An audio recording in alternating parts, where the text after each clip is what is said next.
I'm here with Maritime Wrestling's American Patriot. How are you doing today? Pretty good, thanks. Yourself? I'm good. Since our last interview, you have toured the United Kingdom. Can you tell us about your experiences over there? It was a great tour. I arrived in July, worked every day pretty much, a few days off of course, but 2 to 4 matches a day. Worked for a great promoter who really looked after me, personally and professionally. I was really pleased with it. And I made enough to survive off for a few months when I came home, so can't complain. It was a great experience. Can you compare the wrestling in the United Kingdom to the type of wrestling they do here in the Maritimes? It's a lot different, man.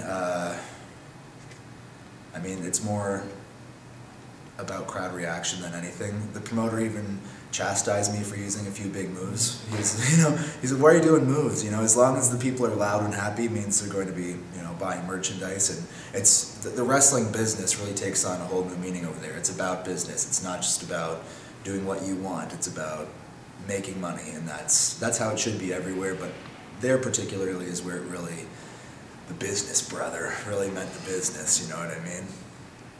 Your thoughts on the current maritime wrestling scene? I don't really know too much about it, honestly, except for what I do. Red Rock Wrestling is obviously awesome. We're here at TCW. This is their second show of the year. IHW seems to be doing pretty well. A few things I'd change there. Just the, American Patriot. You could probably add something to IHW. But other than that, no. St. John has Vision Pro. I guess they're doing all right. I saw some pictures. They look like they're drawing people, but I've never really watched it, so I can't. There's some good guys there, like Dazzling Dick's pretty awesome. Chip Chambers is pretty good.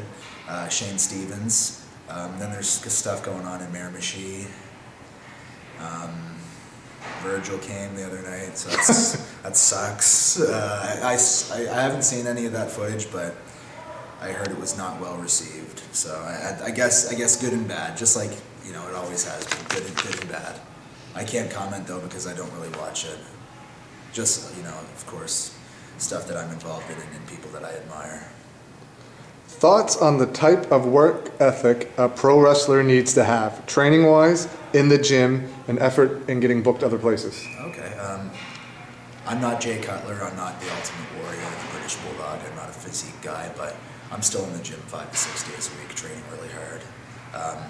It's not just a look thing, it's a functional strength thing. If you're going to pick up another guy above your head, you got to be strong enough to do the moves safely.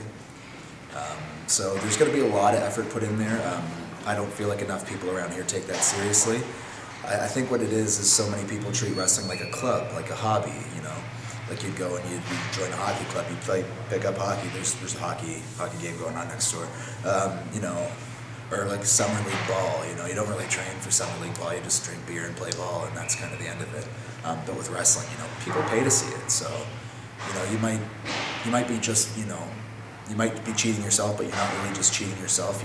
If somebody works for $10, 50 cents an hour, and they pay $10 to get you a show, you're just taking an hour of somebody's time that they worked, and 2 hours of their time for something that's not really worth it, you know what I mean? So, I don't know, man.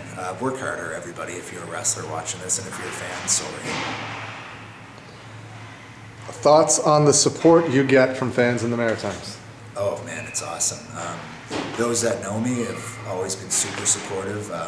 They always say I'm talented, which is like a total lie.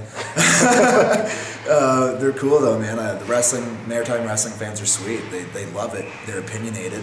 Some say this is good and that sucks. Who gives a who cares? It's their money. They paid for it. They can say whatever the heck they want, and I encourage them to. Because if they say that something wasn't worth their money, maybe that'll make a promoter or a wrestler work harder to make it worth their money next time. Because those Maritime wrestling fans, they're not just going to come once and never come again. They come every time, regardless if it's a 5-star show or if it's crappy. So they're loyal to the end. I love them. What do you think 2016 holds for Maritime wrestling? I don't know, probably a lot of crap. Truthfully, I bet everything's going to go to shit. It's cyclical. Look at the WWE. The 80s it was huge, then the early 90s it dipped down, mid 90s started to come back a bit, that big boom, and so on. I think in the Maritime scene, we had just like a split second of hope with some really good stuff, and then just so many promotions watered it down, and then so many people get the wrong representation of wrestling. I don't know. I'm a pessimist. I don't think anything good's gonna happen. You know, you'll get some WWE names in, they'll draw a house once, then they'll do another show without a WWE name, and it'll be shitty. It's gonna suck. You know, aside from a few guys that are really good. Thank you very much for your time. Cool, brother.